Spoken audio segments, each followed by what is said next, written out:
ಎಲ್ಲರ ಸಹಕಾರ ಬಹಳ ಅವಶ್ಯಕತೆ ಇದೆ. ನಾವು ಹಿಂದೆ ಒಂದು 3-4 ತಿಂಗಳ ಹಿಂದ್ಗಡೆ ಡಾಕ್ಟರ್ ಬಾಬಾ ಸಾಹೇಬ್ ಅಂಬೇಡ್ಕರ್ ಅವರ ಮೂರ್ತಿ ಕೂಡ ಇಲ್ಲೇ ಪಕ್ಕದಲ್ಲೇ ಆ ಮೂರ್ತಿ ಅನಾವರಣ ಕಾರ್ಯಕ್ರಮ ನಾವು ಮಾಡಿದ್ವಿ. ಇವತ್ತು ಅಕ್ಕಪಕ್ಕದಲ್ಲೇ ಇವತ್ತು ಕ್ರೈಸ್ತ ಧರ್ಮದಲ್ಲಿ ಕೂಡ ಒಂದು ಚರ್ಚ್ ದೇವಾಲಯ ಅಂತೀವಿ, ಇವತ್ತು ಅದನ್ನು ಕೂಡ ಉದ್ಘಾಟನೆ ಆಗ್ತಾ ಇದೆ. ಇದು ಸಂದೇಶ ಏನು ಅಂದ್ರೆ ತಾವೆಲ್ಲರೂ ಕೂಡ ಜೊತೆಗೂಡಿ ಇವತ್ತು ವಿಶೇಷವಾಗಿ ನಮ್ಮ ತಾಯಂದ್ರು ತಾವೆಲ್ಲ ಬಹಳ ಒಳ್ಳೆ ರೀತಿಯಿಂದ ಪ್ರಾರ್ಥನೆ, ಈ ಪ್ರಾರ್ಥನೆ ನಡೆದಾಗ ನಾವು ನೋಡಿದ ನಮ್ಮ ಗಂಡು ಮಕ್ಕಳಿಗೇನು ಹೆಣ್ಮಕ್ಳು ಬಹಳ ಪ್ರಾರ್ಥನೆಯಲ್ಲಿ ಬಹಳ ಇದರಿಂದ ಪ್ರಾರ್ಥನೆ ಮಾಡ್ತಕ್ಕಂಥದ್ದು ನಾನು ಕಂಡೆ. ನಿಜವಾಗ್ಲೂ ಬಹಳ ಸಂತೋಷ ಅನಿಸ್ತದೆ. ನಾನು ಒಳಗಡೆ ಹೋಗಿದಾಗಲೂ ಕೂಡ ಅಲ್ಲಿ ಕೆಲವು ಪ್ರಾರ್ಥನೆ ಮಾಡಿದಾಗ ಇದು ತೋಡೆ ನಾನು ಅದು ಪೂರ್ತಿ ಓದುವಾಗ ಫಸ್ಟ್ ಓದುವಾಗ ನೋಡಿದೆ ನಾನು. ಅದು ಒಂದು ಮನುಷ್ಯನ ಜೀವನದಲ್ಲಿ ಬಂತು ಅಂದ್ರೆ ಎಲ್ಲರೂ ಕೂಡ ತಾನೇ ಸುಧಾರಣೆಯಾಗಿ ಹೋಗ್ತದೆ. ಇವತ್ತು ನಾವು ಬರೇ ವೇದಿಕೆ ಮೇಲೆ ಸಿಕ್ಕಿದ ತಕ್ಷಣ ನನ್ನನ್ನು ಒಳಗೊಂಡು, ಯಾಕಂದ್ರೆ ಬೇರೆಯವ್ರಿಗೆ ಬಳ ಮಾಡೋದಕ್ಕಿಂತ ಕೂಡ ನನ್ನನ್ನು ಕೂಡ ಕೇಳ್ತಾರೆ. ನಾವು ಯಾವುದು ಕಾರ್ಯರೂಪಕ್ಕೆ ತರ್ತೀವಿ. ಇವತ್ತು ಬರೇ ವೇದಿಕೆ ಸಿಕ್ಕಿದ್ಮೇಲೆ ಬರೇ ಭಾಷಣ ಮಾಡತಕ್ಕಂಥದ್ದು, ಇವತ್ತು ತಾವೇನಾದ್ರೂ ಮುಖಾಂತರ ಬಹಳ ಒಳಗಡೆ ಕೂಡ ಕೆಲವೊಂದು ವರ್ಡ್ಸ್ಗಳು ಬರೆದಿದ್ದಾರ. ಯಾವ ರೀತಿ ಅಂತ ನೋಡಿದಾಗ ಮನುಷ್ಯನ ಜೀವನ ಹುಟ್ಟು ಆಕಸ್ಮಿಕ, ಸಾವು ಶಾಶ್ವತ, ಅದ್ರ ಮಧ್ಯದಲ್ಲಿ ನಮ್ಮ ಹೋರಾಟ. ನಾವು ಏನ್ ಮಾಡಿದೀವಿ ಏನ್ ಮಾಡ್ತೀವಿ ಮುಖ್ಯ. ನಾವೀ ಜನ್ಮದಲ್ಲಿ ಈ ಒಂದು ಜನ್ಮ ತೋಡಿದ ಮೇಲೆ ನಾವಿರ್ತಕ್ಕಂಥ ಸಮಯದಲ್ಲಿ ಜನರಿಗಾಗಿ ಕೊಟ್ಟಂತ ಕೊಡುಗೆ ಏನು? ನಾನು ಎಷ್ಟು ಸಲ ಶಾಸಕನಾಗಿನಿ, ಮಂತ್ರಿ ಆಗಿನಿ, ಕಲ್ಯಾಣ ಕರ್ನಾಟಕ ಬೋರ್ಡ್ ಅಧ್ಯಕ್ಷ ಆಗಿದ್ದೀನಿ, ಅದು ಮುಖ್ಯ ಅಲ್ಲ. ನಾವು ಕೊಟ್ಟಂತ ಕೊಡುಗೆ ಏನದು? ಇವತ್ತು ನಿಜವಾಗ್ಲೂ ನಾನು ನಿಮ್ಮ ಸಮಾಜದಲ್ಲಿ ಅಭಿನಂದನೆ ಸಲ್ಲಿಸ್ತೀನಿ. ತಾವೆಲ್ಲ ಪ್ರೀತಿ ವಿಶ್ವಾಸ ಇಕ್ಕಿ ನಾವು ಯಾವಾಗ ತಾವು ಕೇಳಿದ್ರಿ ಸಹಾಯಧನ ಕೊಡೋದು ಮುಖ್ಯ ಅಲ್ಲ, ನೀವು ಪ್ರೀತಿ ವಿಶ್ವಾಸ ಗಳಿಸೋದು ಬಹಳ ಮುಖ್ಯ ಇದೆ. ಇವತ್ತು ನೀವೆಲ್ಲರೂ ಸೇರಿ, ಇಲ್ಲ ಸರ್ ನೀವು ಬರಬೇಕು, ಭೀಮರಾವ್ ಪಾಟೀಲ್ ಬರಬೇಕು, ಚಂದ್ರಶೇಖರ್ ಪಾಟೀಲ್ ಬರಬೇಕು, ಇವತ್ತು ಬೆಂಗಳೂರಿನಿಂದ ಕೂಡ ಬರ್ತಾ ಇದ್ರ, ತಾವೆಲ್ಲರ ಒಂದು ಸಮ್ಮುಖದಲ್ಲಿ ಈ ಒಂದು ದೇವಾಲಯ ಉದ್ಘಾಟನೆ ಮಾಡ್ತೀನಿ ಅಂತ ನನ್ನನ್ನು ಕರೆದಿದ್ರಲ್ಲ, ನಿಮಗೆಲ್ಲರಿಗೂ ನಾನು ಕೋಟಿ ಕೋಟಿ ನಾನು ಅಭಿನಂದನೆ ಸಲ್ಲಿಸ್ತೀನಿ. ನಿಮ್ಮ ಪ್ರೀತಿ, ನಿಮ್ಮ ವಿಶ್ವಾಸ ಸದಾ ಇರಲಿ. ಹಿಂದೆ ಕೂಡ ಯಾವಾಗ ಸಭೆ ಬಂದಾಗ ರುದ್ರಭೂಮಿ ಯಾವಾಗ ಸಮಸ್ಯೆ ಬಂದಾಗ ಕೂಡ ಆ ಸಮಸ್ಯೆ ಬಗೆಹರಿಸ್ತಕ್ಕಂಥ ಪ್ರಾಮಾಣಿಕತೆ ಪ್ರಯತ್ನ ಆಗಿದೆ. ಆದ್ರೂ ಕೂಡ ಮಲ್ಲಿಕಾರ್ಜುನ್ ಜೊತೆಯಲ್ಲಿ ಎಲ್ಲ ಸಂಘಟಕರು ಬಹಳ ಹೋರಾಟ. ಇವತ್ತು ಇಲ್ಲಿ ರುದ್ರಭೂಮಿ ಬಗ್ಗೆ ಸಾಕಷ್ಟು ಸಮಸ್ಯೆ ಆಗಿದೆ. ಈಗಾಗಲೇ ಆ ಸಮಯದಲ್ಲಿ ನಮ್ಮ ಪಟೇಲ್ ಹತ್ರ ನಾವು ಅದೊಂದು ಲ್ಯಾಂಡ್ ತಗೊಂಡು ನಿಮಗೂ ಕೂಡ ಹಸ್ತಾಂತರ ಆಗಿತ್ತು.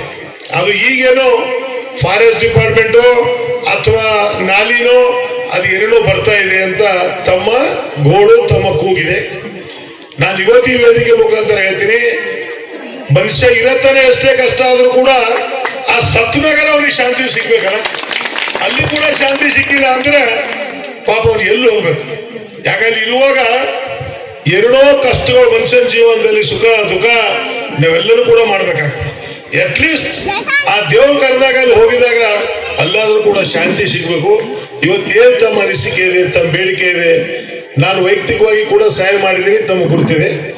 ಅದು ಏನಿದೆ ನಾನು ನೀವು ಮೊನ್ನೆ ಹೇಳಿದ್ದೀನಿ ಮಲ್ಲಿಕಾರ್ಜುನ್ ಅವರಿಗೆ, ಜಿಲ್ಲಾಧಿಕಾರಿಗಳ ಜೊತೆಯಲ್ಲಿ ನಾನು ನಿಮ್ಮನ್ನು ಕರ್ಕೊಂಡು ಹೋಗ್ತೀನಿ. ಜಿಲ್ಲಾಧಿಕಾರಿಗಳ ಸಮ್ಮುಖದಲ್ಲಿ ಇದ್ರ ಬಗ್ಗೆ ಚರ್ಚೆ ಮಾಡಿ ನಿಮಗಲ್ಲಿ ಯಾವ ರೀತಿ ಮಾಡಿದ್ರೆ ನಿಮ್ಗೆ ಅನುಕೂಲ ಆಗ್ತದೆ ನಿಮ್ಮ ಜನರಿಗೆ.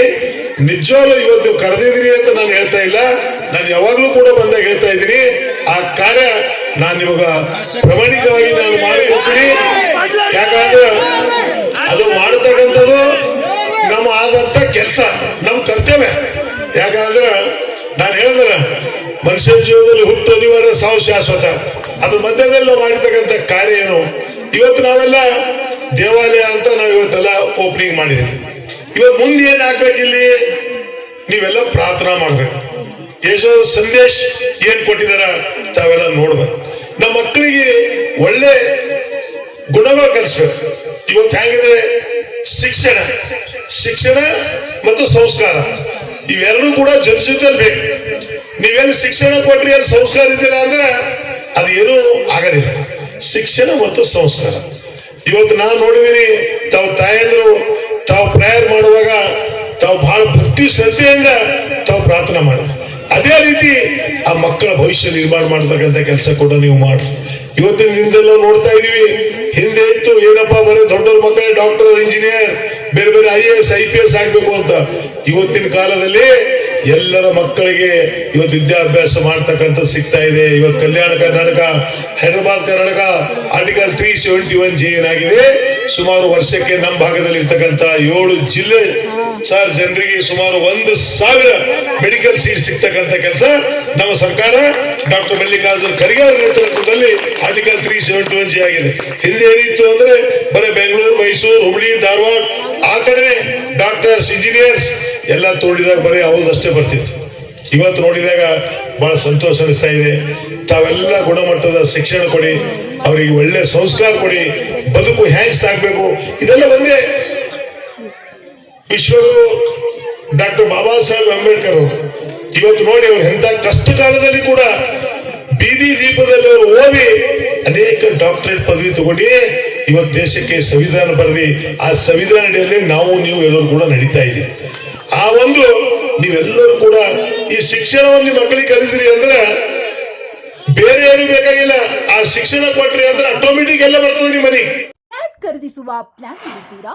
ಹಾಗಾದ್ರೆ ಕೇತಕಿ ಡೆವಲಪರ್ಸ್ ನಲ್ಲಿ ಮೂಲಭೂತ ಸೌಕರ್ಯಗಳುಳ್ಳ CC road, footpath, garden, under drainage, water supply, ಉತ್ತಮ ಪರಿಸರವುಳ್ಳ ಫ್ಲಾಟ್ಸ್ ಲೇಔಟ್ ಲಭ್ಯ. ಬೀದರ್, ಹುಮ್ನಾಬಾದ್ ಸೇರಿದಂತೆ ಹಲವು ಭಾಗಗಳಲ್ಲಿ ಸುಂದರ ಲೇಔಟ್ಗಳಿದ್ದು ಅತ್ಯುತ್ತಮ ಬೆಲೆ, EMI ಸ್ಕೀಮ್ಸ್ ಅನ್ನು ಲಭ್ಯ. ಹಾಗಿದ್ರೆ ತಡೆಯಾಕೆ, ಹಿಂದೆ ಸಂಪರ್ಕಿಸಿ 7676474747 MD ಸಂಗಮೇಶ್ ಚಿದ್ರಿ, ಹುಮ್ನಾಬಾದ್. ಗ್ರಾಹಕರ ಸ್ಯಾಟಿಸ್ಫ್ಯಾಕ್ಷನ್ ನಲ್ಲಿ ನಂಬರ್ 1 ತೃಪ್ತಿಕರ ದೈಹಿಕವಾದ ಹುಮ್ನಾಬಾದ್ನ SV TVS ಶೋರೂಮ್ ನಿಮಗಾಗಿ ತರುತ್ತಿದೆ ಹೊಸ ಮಾಡೆಲ್ಗಳ ಹೊಸ ಬೈಕ್ಗಳು. ಇಲ್ಲಿ TVS ನ ಸ್ಪೇರ್ ಪಾರ್ಟ್ಸ್ ಹಾಗೂ ಸರ್ವಿಸ್ ಕೂಡ ಲಭ್ಯ. ಹಾಗಿದ್ರೆ ತಡೆಯಾಕೆ, ಹಿಂದೆ ಭೇಟಿ ನೀಡಿ, ನಾಗಲಕ್ಷ್ಮಿ ಧಾಬಾ ಹತ್ತಿರ, ಗುಲ್ಬರ್ಗಾ ರೋಡ್, ಹುಮ್ನಾಬಾದ್. ಹೆಚ್ಚಿನ ಮಾಹಿತಿಗಾಗಿ ಸಂಪರ್ಕಿಸಿ 8494951009.